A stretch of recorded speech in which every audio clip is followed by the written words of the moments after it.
yaitu mengenai awal pemeriksaan akuntan, di mana dalam materi ini terdapat beberapa subtopik, yaitu yang berisi tahapan-tahapan dalam proses audit, di mana yang pertama ada penerimaan perikatan penugasan atau penugasan audit, yang kedua perencanaan audit, yang ketiga pelaksanaan audit, yang keempat penyelesaian audit, dan yang kelima pelaporan audit. Baik, saya akan menjelaskan poin pertama, yaitu penerimaan perikatan atau penugasan audit. Kita sebagai auditor sebelum melakukan proses audit, di sini kita akan melalui tahapan yang pertama, yaitu perikatan audit, di mana dalam perikatan audit ini akan disetujui atau disepakati antara dua belah pihak, yaitu auditor dari kantor akuntan publik serta perusahaan klien yang akan kita audit, di mana nantinya akan diberikan surat perikatan audit. Dalam proses perikatan audit itu sendiri terdapat beberapa tahap yang akan dilakukan oleh seorang auditor. Yang pertama, mengevaluasi integritas manajemen.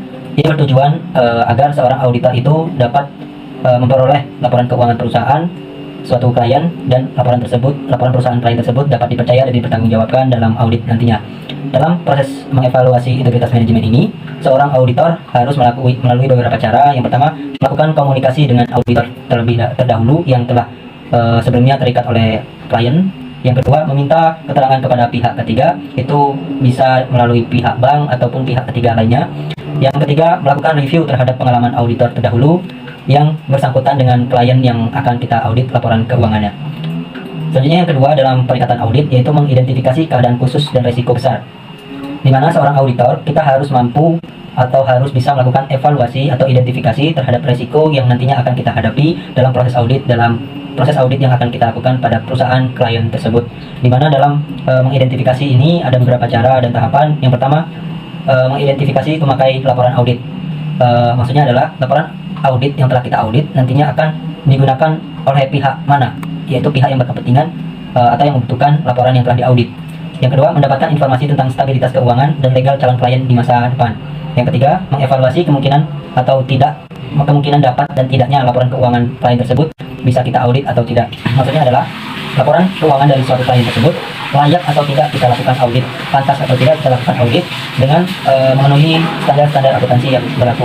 Selanjutnya, yang ketiga dalam proses perikatan audit, yaitu menentukan kompetensi untuk melaksanakan audit.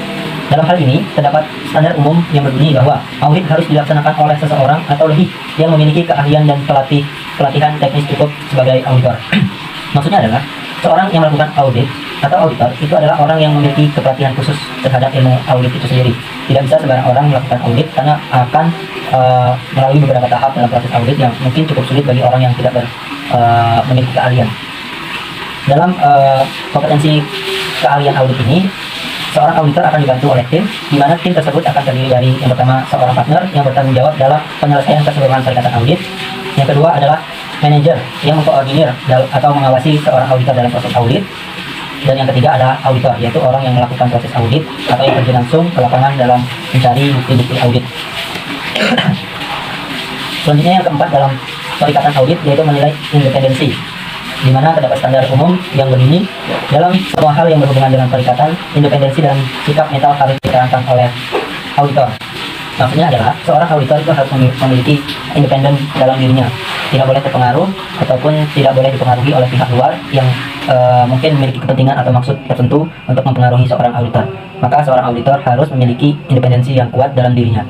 Yang kelima dalam perikatan audit, yaitu menentukan kemampuan untuk menggunakan kecermatan dan keseksama. Maksudnya adalah seorang auditor harus memiliki kecermatan, kecerdasan, dan juga ketelitian dalam proses audit agar memperoleh bukti-bukti yang memadai dalam proses audit. Selanjutnya yang keenam dalam proses perikatan audit, yaitu membuat surat perikatan audit. Surat ini berisi kontrak bahwa perusahaan klien akan kita audit dalam jangka waktu tertentu dengan auditor ini dan juga kantor KAP tertentu. Jadi dengan surat perikatan audit ini, baik auditor maupun klien akan berkepentingan pada surat perikatan audit, dan surat tersebut disepakati berdasarkan kesepakatan bersama antara pihak auditor dan juga pihak perusahaan klien. Mungkin cukup sekian penjelasan materi dari saya. Penjelasan selanjutnya akan dijelaskan oleh rekan saya. Tentang bagian B, perencanaan audit. Standar pekerjaan lapangan pertama mensyaratkan adanya perencanaan yang memadai. Perencanaan harus direncanakan sebaik-baiknya, dan jika digunakan, asisten harus disupervisi dengan semestinya. Ada 3 alasan utama mengapa auditor harus merencanakan penugasannya dengan baik, yaitu untuk memperoleh bahan bukti kompeten yang cukup dalam situasi saat itu, untuk membantu menekan biaya audit dan untuk menghadiri salah pengertian dengan klien.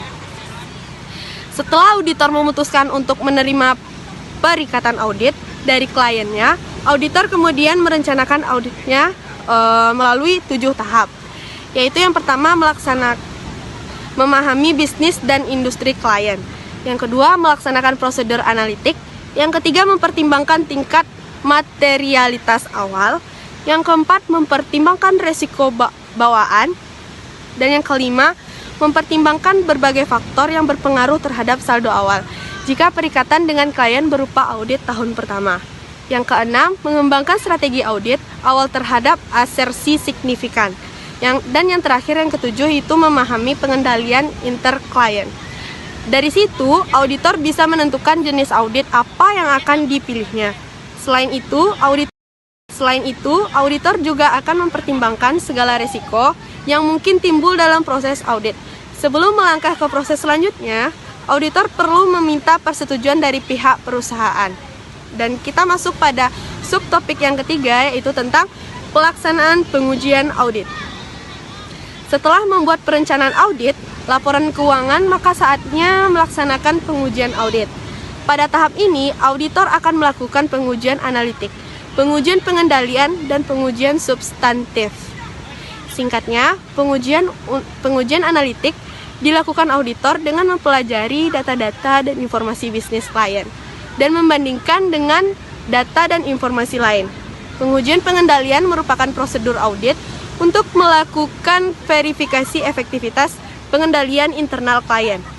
Sementara pengujian substantif merupakan siklus audit untuk menemukan kesalahan yang langsung memberikan pengaruh pada laporan keuangan. Dengan ini, tujuan audit untuk mengevaluasi apakah sudah tercapai. Poin D yaitu penyelesaian audit. Setelah melakukan observasi dan segala pemetaan masalah yang kemungkinan terjadi, kini saatnya auditor memeriksa risiko material dari perusahaan. Auditor akan menganalisis hasil yang didapatkan dari lapangan. Dari sini akan terlihat jika ada kesalahan dari laporan keuangan perusahaan dan juga kerugian yang dialami oleh perusahaan. Selanjutnya, auditor akan mengklarifikasi ulang. Sebelum mengambil kesimpulan, seorang auditor akan mencocokkan hasil audit perusahaan dengan auditor yang lain. Jika auditor lainnya juga menemukan kesalahan keuangan yang sama, maka dipastikan ada yang tidak beres dalam kondisi keuangan tersebut. Untuk itu, tim auditor akan melakukan pemeriksaan lanjutan secara lebih mendalam. Poin E yaitu pelaporan audit.